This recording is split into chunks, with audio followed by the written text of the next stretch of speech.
Severe weather has been tearing through western Washington tonight. Power has been knocked out to thousands of homes. Rain has pooled onto roadways, and lightning, just like that, has lit up the sky. Look at this image taken by Ingrid Oldland. She took this picture from her home on Bainbridge Island. That's a lightning strike right behind a ferry boat. Incredible. The National Weather Service has counted 1,250 lightning strikes within 3 hours tonight. Good evening. I'm Vanessa Mishanya. We have been seeing some intense video and pictures from you all, just like this one captured by Ashley Eberens after people evacuated the Husky game this evening, all due to lightning.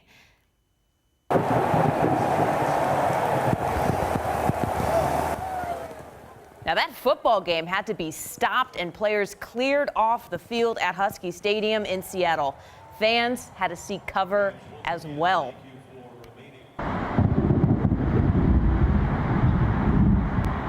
And that is the sound of thunder rumbling through Tacoma. Victoria captured this image of a fire in the distance, too. You can see right by the port, hundreds of people have lost power in Tacoma. And in Kirkland, Paul Morris and his wife Lori had just pulled into a church parking lot when they saw a very bright flash. They heard an explosion, and then a tree fell about a foot away from their car in the Kingsgate area. They are both okay. They were not hurt. And then look at this situation in the Northgate area of Seattle. This is happening just west of the intersection of Northgate Way and First Avenue. SDOT says that there is water pooling on the westbound and eastbound lanes of that roadway. They urge everyone to not drive through any standing water on the roads. Speaking of which, Kent Police tweeted out this video with a warning to all drivers not to drive through any flooded roads. They said when they block off a road, it's for your own good. Let's check in now with Rebecca Stevenson, who's been monitoring the storm, and there's been so much going on in our area, Rebecca. There has. We have just witnessed a phenomenal weather event in Seattle. This does not happen here very often at all. The last time I recall a lightning storm similar to this, it was back into the early to mid 90s. And that was the same flashes of lightning over and over with torrential rainfall coming down. Now at SeaTac Airport, we have 85/100ths of an inch of rain, and that was just within the last 4 hours. Over half an inch, almost 6/10 for Auburn, and we've got over half an inch at White Salmon schools as well. Let's keep going. Some more SchoolNet stations for Des Moines. 4/10 of an inch of rain. Seattle, University of Washington had a little more than the third, and at Covington also coming up to a third of an inch of rain. It was impressive, and our time-lapse sequence from Salties at Alki shows very clearly how the clouds rolled in. The rain became extremely heavy, and we had numerous lightning strikes. They're not even really summed up well here because the time lapse is narrowed down.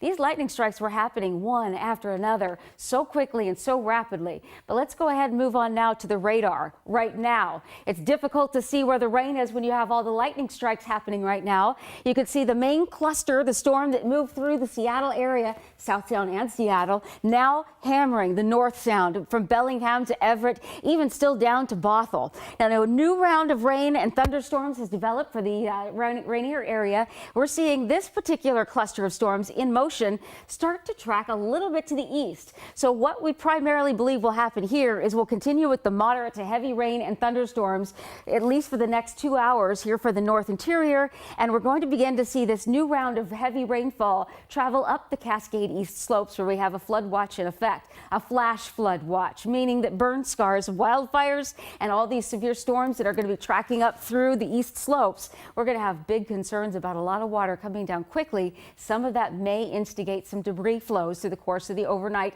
into morning hours. Now, our weather alert, as we look here at Mount Vernon over to Concrete, we have rain rates coming down as much as an inch an hour in some of these heavier spots. You can see these little cells of bright red. That's where the heaviest rainfall is. And it's stretching all the way down across Arlington and into Everett as well. Now, this is without lightning strikes, because if they were on there, you wouldn't be able to see the amount of rain that's coming down. While we've dried out temporarily from Bremerton to Seattle, we're on the back edge of the storm. We're seeing this travel northward, but we still have that new round of thunderstorms running up around the South Cascades towards Easton. So we're going to need to track that using our particular University of Washington high-resolution model to do that. I'll do that in just a few minutes, but right now, just letting you know, we still have heavy showers and thunderstorms continuing at least for the next hour to 2 hours, and it's quite a cool down ahead. Back to you, Vanessa. All right, Rebecca, thank you.